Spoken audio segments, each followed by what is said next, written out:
사도행전 10장 44절 말씀에 베드로가 이 말을 할 때에 성령이 말씀 듣는 모든 사람에게 내려오시니.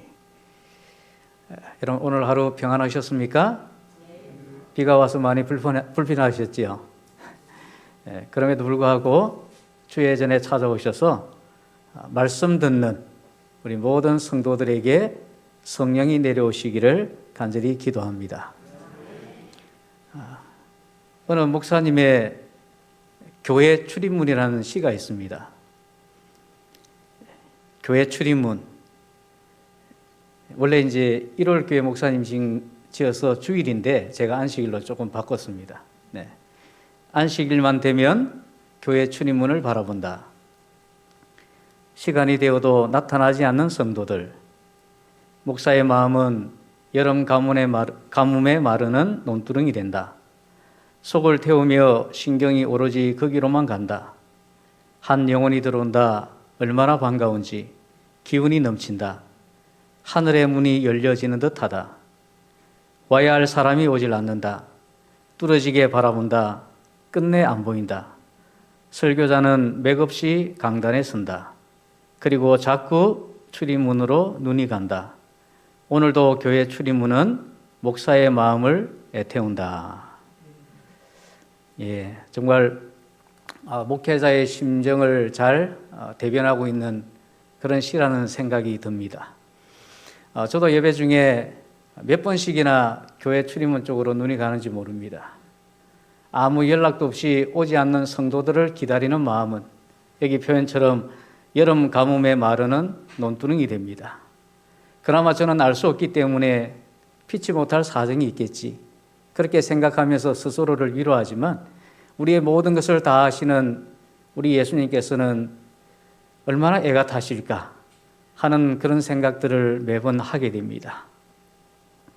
아마 여러분들은 하루에 몇 번씩 애가 타는 마음으로 저 하늘 출입문이 열리기를 아마 애타게 기다리고 있을 것입니다. 우리의 모든 죄를 사하시고 사단의 권세를 짓밟아 십자가로 승리하시고 이제는 죄와 상관없이 자기를 기다리고 있는 그 백성들을 구원하기 위해서 우리 예수님께서 저 하늘 출입문을 열고 이 땅에 오시기를 여러분 얼마나 애가 타는 마음으로 기다리고 계십니까? 저 하늘 출입문이 빨리 좀 열렸으면 좋겠습니다. 거기로부터 구원의 나팔을 들고 우리 예수님께서 속히 이 땅에 다시 오시기를 진심으로 소망합니다. 그러나 우리 예수님께서 하늘 출입문을 열고 이 땅에 오시기 전에 더 우선되어져야 될 중요한 일이 있는데요. 그것이 무엇인가 하면 그분이 약속하신 성령께서 먼저 우리의 삶에 오시는 것입니다. 사도행전 1장 4절부터 8절의 말씀을 좀 보겠습니다. 사도와 함께 모이사 그들에게 분부하여 이르시되 예루살렘을 떠나지 말고 내게서 들은 바 아버지께서 약속하신 것을 기다리라. 요한은 물로 침례를 베풀었으나 너희는 몇 날이 못되어 성령으로 침례를 받으리라 하셨느니라. 그들이 모였을 때에 예수께 여쭈어 이르되 주께서 이스라엘 나라를 회복하심이 이때니이까 하니 이르시되 때와 시기는 아버지께서 자기의 권한에 두셨으니 너희가 알 바 아니요 오직 성령이 너희에게 임하시면 너희가 권능을 받고 예루살렘과 온 유대와 사마리아와 땅끝까지 이르러 내 증인이 되리라 하시니라. 예수님께서 성천하시기 직전에 제자들에게 맡기신 거룩한 사명이 있습니다. 우리가 흔히 말하는 대사명입니다. 너희는 가서 모든 민족을 제자로 삼아 아버지와 아들과 성령의 이름으로 침례를 베풀고 내가 너희에게 분부한 모든 것을 가르쳐 지키게 하라. 이 제자들은 이 거룩한 사명을 안고 모든 민족에게로 나가라고 하는 그런 명령을 받았습니다. 그러나 그들은 그 명령보다 더 우선적으로 해야 될 일이 있었어요. 그것은 바로 예루살렘을 떠나지 말고 아버지께서 약속하신 것을 기다리는 것이었습니다. 그리하게 될 때에 몇 날이 못 되어서 성령으로 침례를 받을 것이다 라고 하셨습니다. 근데 제자들은 그게 무슨 말인지 잘 이해를 못한 것 같아요. 아주 중요한 걸 놓치고 있습니다.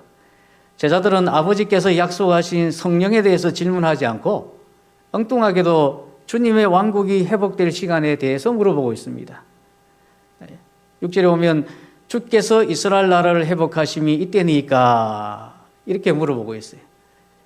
예수님께서 약속하신 성령을 기다려라. 너희가 몇 날이 못 되어서 성령으로 침례를 받을 것이다. 이런 말씀을 하고 계신데 느닷없이 그냥 주께서 이스라엘 나라를 회복하심이 이때입니까? 예수님께서 이 지상의 왕국을 세우지 않는다는 걸 주님께서 그렇도록 가르치고 말씀하셨는데도 제자들이 이해를 못하고 있는 거예요. 엉뚱하게 질문합니다. 그런데 여기에 대한 예수님의 대답도 흥미롭습니다. 예수님께서는 때와 시기는 아버지께서 자기의 권한에 두셨으니까 거기에 대해서는 염려하지 말고 오직 성령이 너희에게 임하시면 너희가 내 증인이 되리라 그렇게 말씀하셨습니다. 제자들처럼 우리도 그리스도의 다시 오심에 대해서 우리도 관심이 많습니다. 그리고 예수님께서 정말 빨리 오시기를 기다리는 우리들은 재림 성도들이 맞습니다. 그러나 예수님께서 부활하신 이후에 제자들과 함께 했던 그 많은 시간 동안에 그들에게 정말 많이 강조하신 것은 그리스도의 증인으로서 땅끝까지 나가 복음을 증거할 능력을 얻기 위해서 성령을 구하는 것이었습니다. 성령의 오심을 기다리는 것이었어요. 예수님은 저와 여러분들이 주님이 다시 오시는 때 그 시기에 대해서 관심을 가지는 것보다 우리 예수님의 재림을 위해서 우리 자신들이 준비되어지는 것에 더 많은 관심을 가지기를 예수님께서 원하고 계십니다. 분명히 성령님은 우리의 삶에 오실 때에 예수님께서 재림하시는 것보다 그분의 우리의 삶에 오시는 것이 더 우선되어져야 될 그런 일입니다. 주의 성령이 먼저 우리의 삶에 오셔야 할 것입니다. 다행히 제자들은 순종하기로 결심을 합니다. 그들은 약속한 성령이 오시기까지 예루살렘에서 기다렸어요. 10일이라고 하는 시간을 정해놓고 기다린 것은 아닙니다. 그들은 성령이 오시기까지 기다렸어요. 그리고 10일 후에 약속하신 성령이 다락방에 모여있던 각 사람에게 임하였습니다. 그렇다면 제자들은 그 약속을 기다리는 시간 동안에 무엇을 했을까요? 어떤 준비를 했을까? 사도행적 제4장 오순절 편에 여러분 읽어보시면 제자들이 어떻게 오순절의 시간을 보냈는지에 대해서 자세하게 이렇게 잘 기록이 되어져 있습니다. 여러분이 가진 교재에 보면 이번 이 교재의 저자가 그 가운데서 핵심만 좀 뽑아서 이렇게 기록을 해놓은 부분이 있습니다. 여러분들이 32쪽을 좀 교재를 가져오신 분들은 32쪽을 좀 펼쳐보시면 좋겠습니다.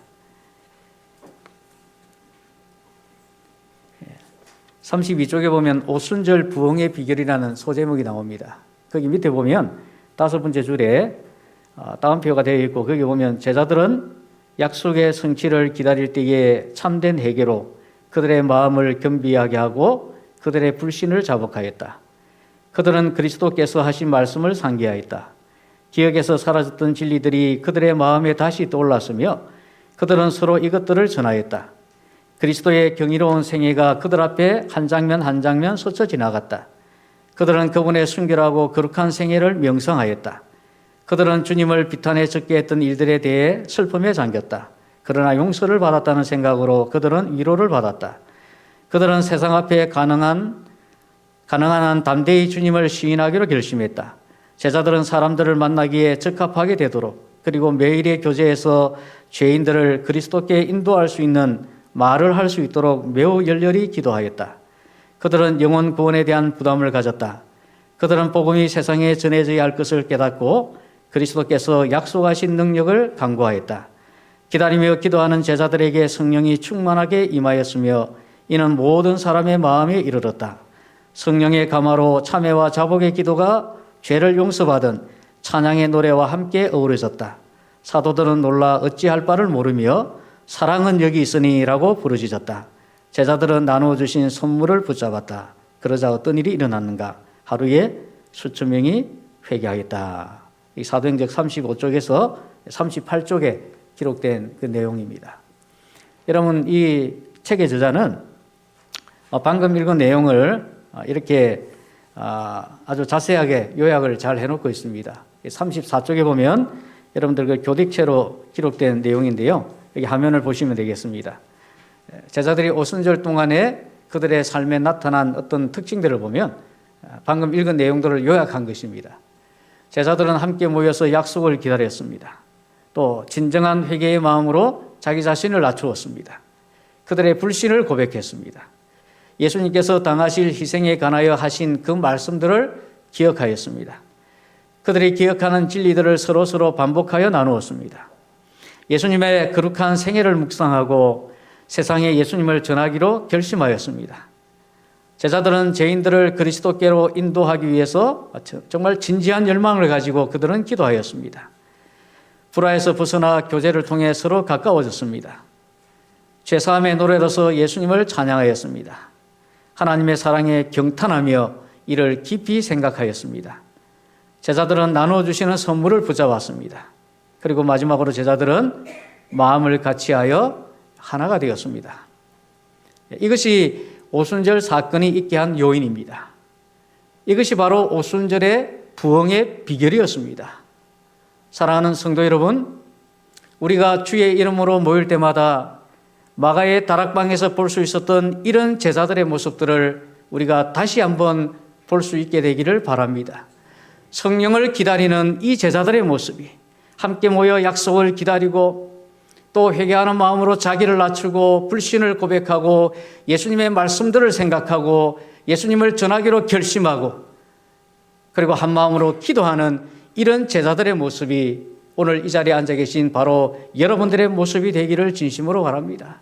그래서 결코 외면할 수 없는 성령께서 우리 가운데도 역사하시는 그런 귀한 하늘의 은혜를 우리 모두가 함께 경험할 수 있게 되기를 간절히 소망합니다. 성경은 성령께서 우리 안에 거할 수 있는 몇 가지 중요한 조건들에 대해서 제시를 하고 있습니다. 우리가 그것을 진지하게 받아들이고 그것을 우리의 삶에 실천하게 될 때에 우리도 이 오순절의 제자들과 같은 경험들을 할 수 있게 될 것입니다. 그 조건이란 무엇인가? 첫째, 회개입니다.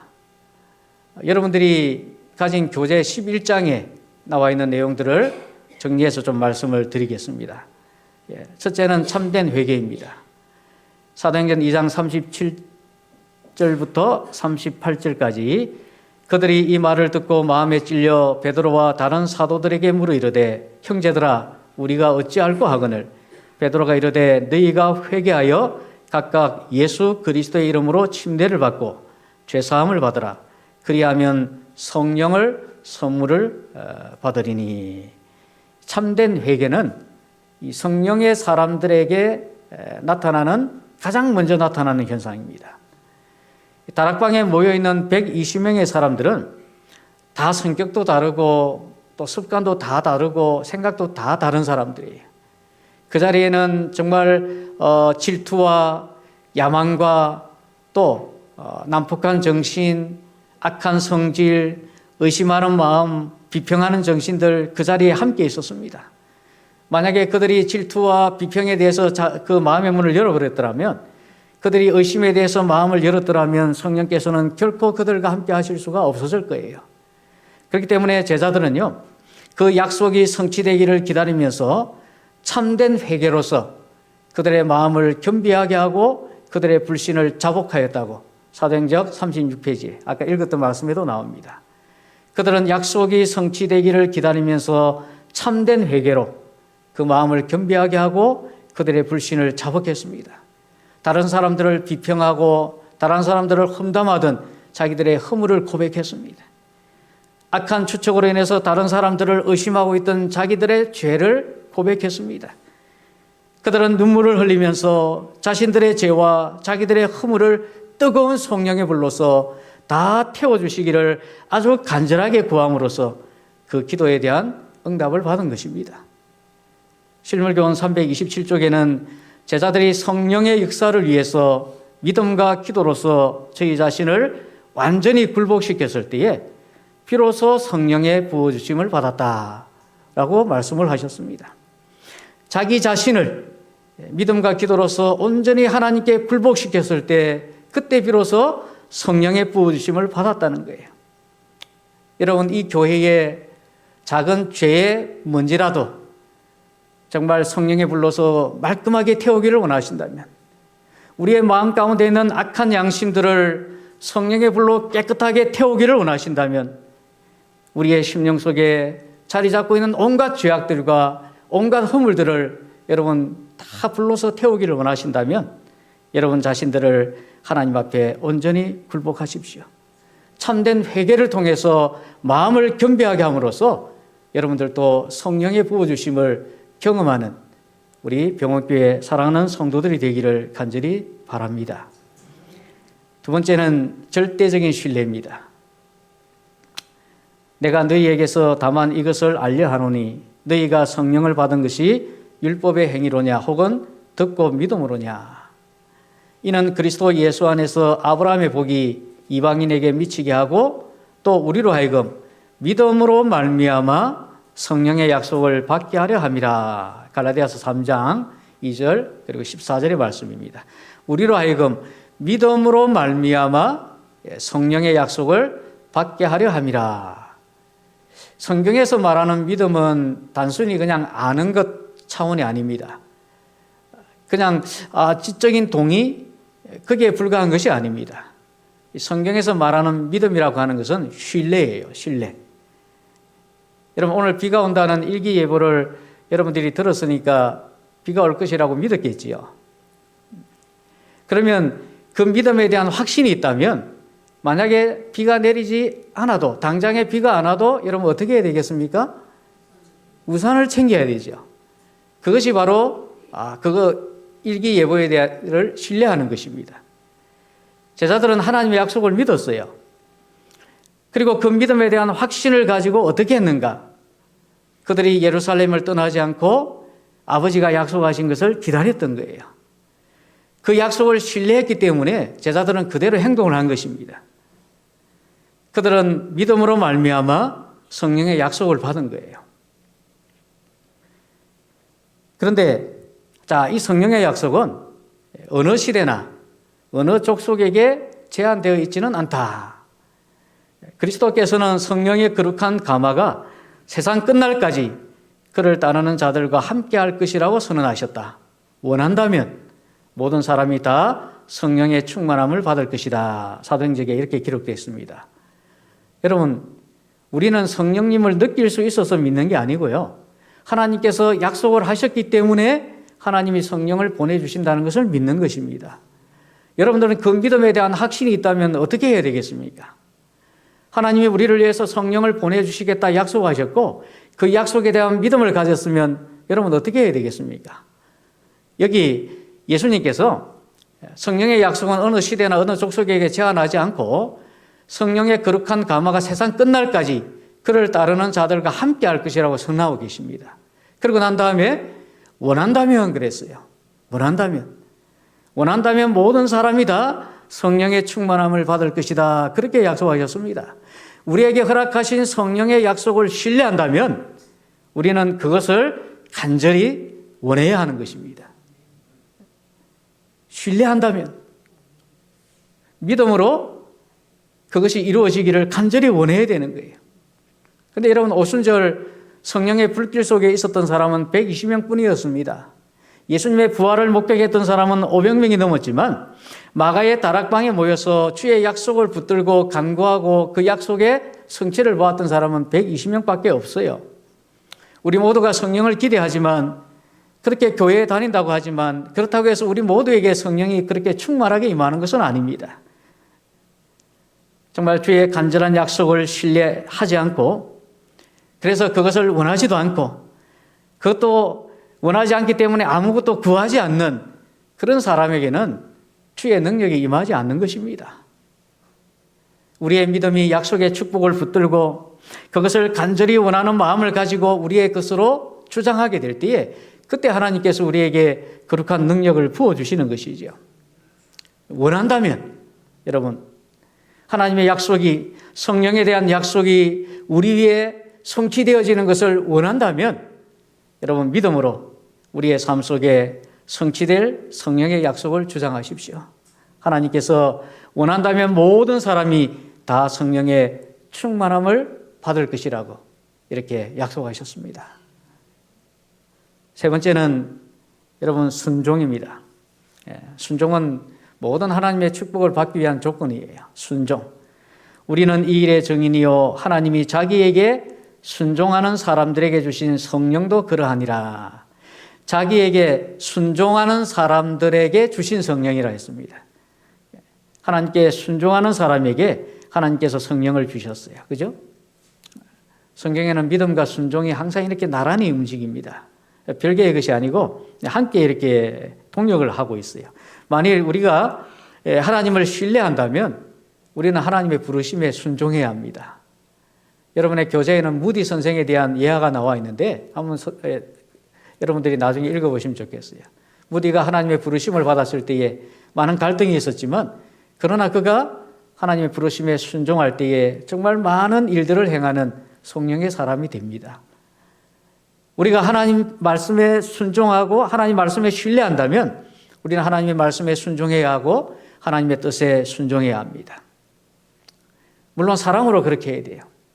예수님께서도 사람이 만일 나를 사랑하면 내 말을 지킨다고 그렇게 예수님께서도 말씀을 하셨습니다. 예루살렘을 떠나지 말고 아버지의 약속하신 것을 기다리라. 그 당부하신 예수님의 말씀을 제자들은 신뢰했어요. 그렇기 때문에 그들이 어떻게 했는가? 누가복음 24장 52절 53절에 보면 그들이 그에게 경배하고 큰 기쁨으로 예루살렘에 돌아가 늘 성전에서 하나님을 찬송하니라. 누가복음 이렇게 끝납니다. 그들이 예루살렘으로 돌아갔다 그랬어요. 그들은 주님이 약속하신 대로 위로부터 성령의 풍성한 능력이 부어주실 것을 그들은 믿고 신뢰했기 때문에 그들은 큰 기쁨으로 예루살렘으로 돌아왔던 거예요. 이렇게 순종하는 사람들에게 성령이 주어졌던 것입니다. 여러분, 오늘 성령 충만을 위한 7가지의 조건에 대해서 여러분 말씀을 들으실 때에 이것을 진지하게 다 받아들이고 이것에 대해서 순종하는 사람들에게 그들에게 성령이 주어지는 것입니다. 네 번째는 나눔입니다. 누가복음 11장 13절에 너희가 악할지라도 좋은 것을 자식에게 줄 줄 알거든 하물며 너희 하늘 아버지께서 구하는 자에게 성령을 주시지 않겠느냐. 이 약속의 말씀을 주시기 전에 예수님께서 한 비유를 말씀하십니다. 그 비유를 말씀하시면서 이 말씀을 하셨는데요. 그 가운데는 성령을 받기 위한 네 번째와 다섯 번째 조건이 거기에 들어 있습니다. 그 중에 네 번째가 이제 여기 나와 있는데요. 예수님 말씀하신 비유가 어떤 비유인가 하면 한밤중에 어떤 사람이 친구의 집을 찾아왔어요. 이 집주인은 친구가 자기 집에 방문을 했으니까 그 친구에게 뭔가 이렇게 먹을 걸 줘야 되는데 줄 떡이 없어요. 그래서 이웃에게 가서 떡 3덩어리를 빌리려고 합니다. 나에게 떡 3덩어리만 좀 빌려달라. 여러분 그 비유를 아실 거예요. 그 이웃 사람이 어떻게 했습니까? 그 사람이 요구에 응답을 해줬습니까? 아니면 그 요구를 묵살했습니까? 어떻게 되지요? 처음에는 뭐라고 묵살했습니까? 이미 문이 닫혀 있고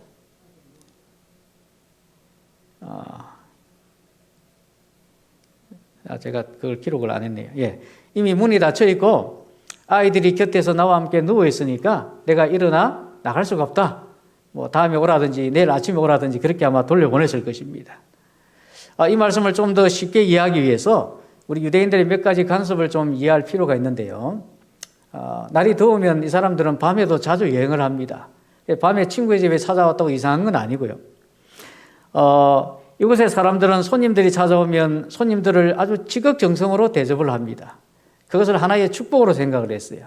그래서 아브라함이 지나가는 나그네들을 영접하고 대접했는데 부지 중에 그가 하나님을 영접하는 축복을 누리게 되었지요. 그래서 이 사람들은 누구든지 나그네들을 영접하고 대접을 합니다. 아침에 빵을 구워 놓지만 그게 이제 하루 해가 질 때는 빵이 떨어져서 여분의 빵이 남아있지 않을 때가 있습니다. 그리고 낮 동안에는 문을 활짝 열어놓고 있지만 밤에는 문을 닫아놓고 지냅니다. 그래서 아주 절박한 피로가 아닌 이상에는 닫힌 문을 두드리는 것은 굉장히 큰 신뢰죠. 그리고 또 한 가지가 뭔가 하면 이 팔레스타인의 집들은 뭐 우리처럼 이렇게 큰 방이 있고 작은 방이 있고 아이들 방이 있고 뭐 다락방이 있고 이렇게 있는 것이 아니고요. 거의 이제 일반 농부들이나 어부들은 큰 방 하나에 그냥 같이 삽니다. 그 방이 이제 한 3분의 1 정도는 일반 이제 그 방보다 조금 낮게 이렇게 형성이 되어 있어요. 그리고 그 가운데 몸을 따뜻하게 해주는 이제 화로가 놓여 있고 그 주위로 해서 가족들이 다 이렇게 뺑 둘러서 이제 누워서 자는 것입니다. 그러니까 누워 잠이 들었는데 그 중에 누가 하나가 일어나면 모든 사람들에게 다 폐를 끼치게 되겠죠, 그죠? 제가 첫날 이제 말씀을 드릴 때 제가 마산으로 진학을 하면서 가족들이 이사를 왔다 그랬는데 처음에 가족들이 이사 오면서 갑자기 집을 구할 수 없어가지고 조그마한 이제 월세방을 하나 구했는데 방이 하나밖에 없었어요. 그 방에서 우리 6명의 가족들이 거기서 잠을 잤는데 잠자다가 중간에 누가 일어나면 다 깹니다. 한 사람 일어나면 깨고 또 엄마가 일어나면 깨고 내가 일어나면 또 다 깨고 그렇게 하기 때문에 그 이웃 사람이 이제 문은 이미 닫았고 우리 이 자녀들과 함께 내가 누워 있으니까 내가 일어나 나갈 수 없다. 이렇게 이제 얘기를 한 것입니다. 그래서 이런 어떤 현실에서 집주인이 이웃에게 찾아와서 그것도 한밤중에 와서 무엇인가를 부탁한다라고 하는 것은 굉장히 신뢰되는 행동을 지금 하고 있는 거예요. 그런데 여기에서 우리가 놓치지 말아야 될 것이 이 사람이 떡을 요구하는 것이 자기의 이익을 위해서 요구한 게 아니라는 거예요. 자기가 먹기 위해서 떡을 요구한 것이 아니라 간절히 필요로 하는 다른 사람을 위해서 했다는 것이죠. 주인이 염치불구하고 이웃에게 부탁을 한 것은 여행하러 온 친구의 배고픔을 채워주기 위해서 했다는 것입니다. 다른 사람을 위해서 구한 것이니까 예수님께서 이 비유를 말씀하시면서 마지막에 아버지께서 구하는 자에게 성령을 주시지 않겠느냐 이 말씀을 하셨다는 거예요. 마찬가지로 교회정원 6권 90쪽에 보면 성령은 이웃에게 나누어 주고자 생명의 떡을 구하는 모든 자에게 내려주실 것이다. 그렇게 기록하셨습니다. 이웃에게 나눠주기 위해서 구하고 간구하는 자에게 하나님께서 성령을 내려주신다는 것이죠. 여러분들은 왜 성령을 기다리고 계십니까? 왜 성령을 원하십니까? 어떤 특별한 능력 때문에 그런가요? 예언을 하고 방언을 하고 치유를 하고 이런 예언의 은사들 때문에 이런 은사들 때문에 여러분 우리가 성령을 원하십니까? 아니라면요. 다른 사람을 축복하기 위한 부담감 때문입니까? 아니면 영혼 구원에 대한 부담감 때문입니까? 여러분들은 왜 성령을 원하십니까? 오순절의 제자들은요, 아까 읽었던 말씀인데, 그들은 영혼 구원에 대한 부담감을 가지고 있었어요. 다른 사람에게 복음을 나누어 줘야 되는데, 거기에 대한 부담감이 있었습니다. 그래서 그들은 약속하신 성령을 구한 것입니다. 그리스도의 복음이 세상에 전파되어야 되기 때문에, 나눠줘야 되기 때문에 그 일을 위해서 제자들은 약속하신 능력을 간구했어요. 그리고 그들에게 성령이 충만하게 임하였습니다. 우리가 악한 사람일지라도 자녀들에게는 좋은 것을 주고 싶어 하는데 하물며 하나님께서 구하는 자에게 성령을 주시지 않겠습니까? 여러분들이 만약에 다른 사람의 필요를 위해서 구하는 것이라면 주님께서 여러분의 요구에 결코 외면하지 않을 것입니다. 여러분이 나눠주고자 하는 것보다 더 풍성하게 주님께서는 여러분의 것을 채워주실 것입니다. 그 중에 하나가 여러분이 기다리고 원하시는 성령님이십니다. 다섯 번째는 끈질긴 중보의 기도입니다. 여기 누가복음 11장 8장 9절이 이 비유의 마지막 결론입니다. 내가 너희에게 말하노니 비록 벗됨으로 인하여서는 일어나서 주지 아니할지라도 그 간청함을 인하여 일어나 그 요구대로 주리라. 그런 다음에 내가 또 너희에게 이르노니 구하라. 그리하면 너희에게 주실 것이요 찾으라 찾을 것이요 두드리라 열릴 것이다. 그리고 난 다음에 아까 읽었던 6장 13절에 구하는 자에게 성령을 주시지 않겠느냐. 그렇게 예수님이 이제 말씀을 하시면서 비유를 끝을 내셨습니다. 여러분, 집주인이 이웃 사람에게 빵을 빌려달라고 하는 요청이 이기적인 마음 때문에 나온 게 아니라 그랬잖아요. 정말 절실하게 필요한 사람, 그 필요에 의해서 나온 것이기 때문에 그 결론은 뭔가? 비록 벗됨으로 인하여서는 일어나서 주지 아니할지라도 그 간청함을 인해서는 일어나 필요한 대로 요구한 대로 줄 것이다 하는 것입니다. 여기 간청하다라는 말이 원래 의미는 아주 뻔뻔하다는 뜻입니다. 파렴치하다, 뻔뻔하다, 끈질기다 이런 뜻도 있는데요. 아주 뻔뻔하다. 물론 하나님께서는 우리에게 약속하신 성령을 주고자 늘 기다리고 계십니다. 전혀 주저하지 않으십니다. 그런데 문제는 우리가 아니요라고 그런 대답을 만약에 들었을 때에 너희는 아니라 돌아가라 이런 대답을 들었을 때에 정말 여러분 그 문이 열릴 때까지 하나님 앞을 떠나지 않으려고 하는 그런 간절함, 그런 절박함을 우리가 가지고 있느냐 하는 것입니다. 안 되라고 거절을 당했는데요. 그러면 벌떡 일어나서 나오지 말고 그 절박한 필요에 대해서 뻔뻔하게 구할 마음이 있느냐 하는 것이죠.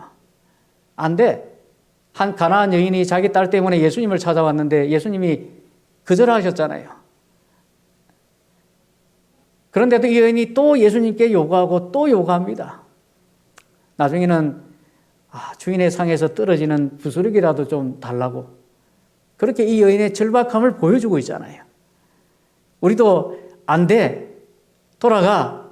지금은 줄 수 없어. 라고 거절을 당할 때라도 여러분들 또 구하고 또 구하고 정말 뻔뻔하게 구할 수 있는 그런 마음들이 여러분에게 있습니까? 그런 마음이 있다면 예수님이 말씀하신 것처럼 주저하지 말고 기도하고 구하고 또 두드리라는 것이죠. 계속해서 열릴 때까지 두드리라고 그렇게 말씀하고 계십니다. 하나님께서는 약속하신 것을 우리에게 주기 위해서 고대하고 계시는 거예요. 비록 벗됨으로 인하여서는 주지 아니할지라도, 비록 장로된 것을 인하여서는 혹은 집사된 것으로 인해서는 안 줄지 몰라도, 그러나 그 간청함을 인하여 정말 간절한 필요와 갈급한 심령을 가지고 굴복하지 않고 사람의 표현으로 빌리자면 좀 뻔뻔한 마음을 가지고도 그렇게 구하고 또 구하고 그렇게 찾는 사람들에게 하나님께서 그 필요한 것들을 채워주시겠다고 그렇게 우리에게 말씀을 하셨습니다. 그런데 여러분, 첫날 말씀드렸잖아요. 한 번만 구하고 말아야 될 게 아닌 것입니다. 끊임없이 여러분의 필요를 위해서 하나님께 간청하는 그런 믿음을 가지고 주의 옷자락을 부를 때에 주님께서 여러분들에게 필요한 하늘의 성령으로 여러분의 삶을 충만케 해 주실 것입니다. 여섯 번째, 몸된 성전의 관리입니다. 고린도전서 6장 19절 20절에 너희 몸은 너희가 하나님께로부터 받은 바 너희 가운데 계신 성령의 전인 줄을 알지 못하느냐. 너희는 너희 자신의 것이 아니라 값으로 산 것이 되었으니 그런즉 너희 몸으로 하나님께 영광을 돌리라. 제가 여기 강안교회 오기 전에는 삼천포 천성교회에 있었습니다. 그 교회 여집사님이 한 분이 계신데 제가 이제 부임을 하고 첫 대신방을 이제 갔는데 그 여집사님의 믿지 않는 남편분이 제가 이제 첫 신방을 가고 처음 대면을 했는데 저에게 하신 첫 말씀이 뭔가, 목사님, 우리 집에 방문 오는 것은 뭐 괜찮은데 절대로 나한테 교회 나오라 소리 하지 마세요. 그게 첫 말이었습니다. 절대로 나한테 교회 나오라 하지 마세요. 그래서 그 말씀에 따라서 제가 절대로 교회 나오라 소리 안 했습니다. 그런데 그분이 교회 나오셨어요. 2년 지나고. 물론 그런 과정들이 좀 있었지만 성령님께서 그렇게 하셨습니다. 저와 침례 공부를 하는데 이분이 말씀을 정말 스펀지처럼 잘 받아들이시는 거예요. 가르치는 것마다 그렇게 하겠다 결심하고 또 그렇게 행동하고 그렇게 따라주시는 거예요. 그런데 다른 건 다 순종하겠는데 하나는 못하겠다는 것입니다. 이분이 토목공사 하시던 분인데 아마 공사하면서 담배를 많이 태우신 것 같아요. 그래서 다른 거는 다 모르겠는데 목사님, 담배는 못 끊겠습니다. 담배는 절대 못 끊겠습니다. 그래서 담배를 태우시는 분들이 늘 하시는 말씀이 있잖아요. 목사님, 성경에 담배 피우라는 말 있습니까? 없지요? 담배 피우지 말라는 말, 그죠? 담배 피우지 말라는 말 있습니까? 이렇게 항상 물어봐요. 없지요. 담배 피우라는 말도 없지만 담배 피우지 말라는 말도 없습니다. 그래서 그때 이제 제가 그분에게 이제 성경을 가르치면서 제가 말씀드린 게 바로 이 몸된 성전에 대한 이야기입니다. 우리 황 선생님은 집에서 담배 필 때 집 안에서 핍니까? 나가서 핍니까? 나가서 핀데 왜 나가서 핍니까? 집사람이 싫어한다, 냄새 난다고. 집에 냄새 배긴다고. 그러니까 나가서 피는 거예요. 그러면 우리 몸이 하나님이 계신 성전인데 그러면 담배를 피우면 되겠느냐 안 되겠느냐. 이 부분에 대해서 이제 설명을 해드리는 겁니다. 성경은 분명히 우리의 몸이 성령님이 거하시는 성전임을 확실하게 우리에게 가르쳐주고 있습니다. 그렇기 때문에 성령이 우리 몸에 거하기를 우리가 진심으로 원하면 우리 몸을 우리가 원하는 대로 우리 마음대로 하도록 내버려둬서는 안 되는 것입니다. 우리 몸을 더럽히는 불결한 음식이나 또 우리 몸을 해롭게 만드는 술이나 담배나 마약이나 이런 것들을 우리가 절제해서 우리의 몸과 마음을 깨끗하게 잘 보존해야 성령께서 기쁘게 거하시는 성전이 되는 것입니다. 그래서 이분이 아멘하고 담배를 끊었어요. 놀라운 일이죠. 성령께서 하신 일이었습니다. 여러분, 성령께서 우리 마음 가운데 우리가 이 마음이 하나님의 성령의 전이 되기 위해서는 여러분들의 몸이 거룩한 구별된 그런 절제의 삶을 통해서 우리의 몸과 마음을 깨끗하게 잘 보존해야 우리 성령님께서 우리 마음에 거하시기를 기뻐하시는 것입니다. 그래서 혹시 여러분들 가운데 내가 아직 이거는 잘 못해, 이건 아직 못 끊어 이런 게 있다면 이번 기회에 올해 다시 한번 좀 결심을 내보시면 좋을 것 같습니다. 마지막 7번째는 이 마음에 그리스도를 모시려고 하는 갈망이 있어야 됩니다. 열망이. 요한일서 3장 24절에 그의 계명을 지키는 자는 주 안에 거하고 주는 그의 안에 거하시나니 우리에게 주신 성령으로 말미암아 그가 우리 안에 거하시는 줄을 우리가 아느니라. 그러니까 우리의 삶에서 성령의 존재는요, 예수님께서 우리 안에 거하고 계신다는 확실한 증거가 되는 것입니다. 왜냐하면 예수님이 우리 안에 거하시는 것이 누굴 통해서요? 성령님을 통해서 거하기 때문입니다. 그러니 여러분, 라오디게아 교회처럼 예수님을 문 밖에 세워두지 마시고 성령의 호소에 귀를 기울이시고 예수 그리스도를 우리의 마음에 모시기를 원하는, 우리의 마음에 모시기를 열망하는 그런 마음을 우리가 가져야 하는 것입니다. 만일 그런 열망조차도 없다면 우리의 신앙생활에 대한 그 어떤 것도 의미가 없습니다. 우리 삶 속에서는요, 그리스도가 살아계시는 게 제일 중요합니다. 그래서 우리의 삶을 통해서 예수 그리스도가 증언되어져야 되고 우리의 삶을 통해서 예수 그리스도의 영광이 드러나야 되는 것입니다. 그것이 바로 이 땅에서 성령이 하고 계시는 역사입니다. 성령님을 통해서 우리의 말과 우리의 행동과 우리의 모습 속에서 예수님을 닮은 모습들이 드러날 수 있게 되기를 간절히 바랍니다. 지금까지 이제 성령께서 우리 안에 거할 수 있는 몇 가지 조건들을 쭉 말씀을 드려봤습니다. 이 교재에 있는 내용들을 정리를 해서 제가 좀 말씀을 드렸는데요. 혹 여러분들 가운데 이 가운데 내가 부족한 게 있습니까? 혹 우리 교회 안에 부족한 것이 혹시 있습니까? 여기 보시면 한 양동이가 나옵니다. 이 도베네크의 채소 양분통이라고 하는데 이 도베네크는 식물학자입니다. 여기 양동이가 일반 양동이하고 좀 다르죠, 그죠? 위가 똑같지가 않습니다. 위가 어떤 건 높고 어떤 건 막 낮아요, 그죠? 그러면 만약에 여러분 물을 담으면 여기에다 물을 담으면 어디로 물이 다 새버리겠습니까? 가장 밑에 있는 가장 낮은 부분, 그 부분에 물이 다 새버리고 제일 위에까지 물이 차지 않습니다. 이 원리를 가지고 이 도베네크가 식물을 수확하는 데 있어서 정말 최대한의 수확량을 얻기 위해서 식물이 필요한 양분이나 수분이나 온도나 이런 것들, 이런 모든 것 공급 비율이 가장 작은 인자에 의해서 결정이 된다고 그렇게 말합니다. 식물이 자라는 데 필요한 많은 영양소들이 있죠, 그죠? 뭐 질소, 인산, 또 뭐 마그네슘, 칼륨, 칼슘 이런 것들이 있는데 그런 것들이 다 균등하게 들어있으면 좋은데 그렇지 않고 어떤 건 많고 어떤 건 적단 말이에요. 그러면 그 식물이 가장 적은 부분에 모든 영양분이 빠져버리고 가장 적게 가진 그만큼만 성장한다는 것이죠. 사람의 몸도 마찬가지죠, 그죠? 우리 임기동 박사님이 저희 교회 오셔서 전도회 하셨거든요. 재작년인가 하셨는데 아주 건강하긴 하죠. 제가 건강에 대해서 잘 모르지만 사람의 몸에도 필요한 영양소들이 있잖아요. 근데 그게 우리가 골고루 영양소가 들어있지 않으면 가장 약한 부분에 항상 문제가 생기지 않습니까? 아무리 비타민을 많이 먹어도요, 뼈가 약하면 그 부분이 문제가 생기거든요.